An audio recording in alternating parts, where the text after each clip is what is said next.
ലോകകപ്പ് ഫുട്ബോളിന്റെ ആവേശത്തിൽ നാടും നഗരവും. അമേരിക്ക, കാനഡ, മെക്സിക്കോ എന്നീ രാഷ്ട്രങ്ങൾ ആതിഥേയം വഹിക്കുന്ന 23ാമത് ഫിഫ ലോകകപ്പ് മത്സരങ്ങളുടെ ഉദ്ഘാടനം മെക്സിക്കോയിലും കലാശപ്പോര് ന്യൂയോർക്കിലും നടക്കും.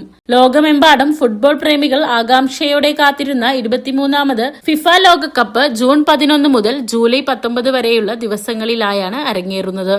ഫുട്ബോൾ പോരിന്റെ ആവേശം ലോകം മുഴുവൻ പടരുമ്പോൾ നമ്മുടെ നാട്ടിൻപുറങ്ങളിലും ഇഷ്ട ടീമുകൾക്കായി കൊടികളും തോരണങ്ങളും കൂറ്റൻ ഫ്ലെക്സ് ബോർഡുകളുമായി കളം നിറയുകയാണ് ആരാധകർ.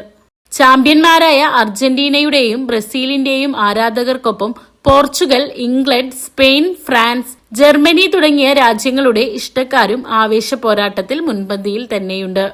താരങ്ങളുടെ ചിത്രങ്ങൾ ഉൾക്കൊള്ളിച്ചുള്ള കൂറ്റൻ ബോർഡുകൾ ഇതിനോടകം തന്നെ തെരുവോരങ്ങളിൽ സ്ഥാനം പിടിച്ചു.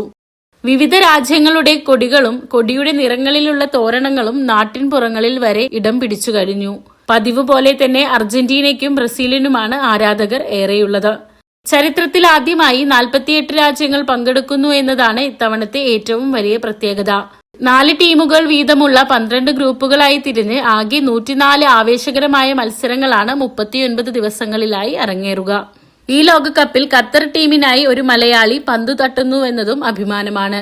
തലശ്ശേരി സ്വദേശി തഹസിൻ മുഹമ്മദാണ് 3.5 കോടി മലയാളികളുടെ അഭിമാനമുയർത്തി ലോകകപ്പ് വേദികളിൽ പന്ത് തട്ടുന്നത്. ലോക ഫുട്ബോൾ മാമാങ്കത്തെ നെഞ്ചേറ്റാൻ ലോകം മുഴുവനുമുള്ള ആരാധകർക്കൊപ്പം വരുന്ന ഒരു മാസക്കാലം രാത്രികൾ പകലുകളാക്കി മലയാളികളും പങ്കുചേരും.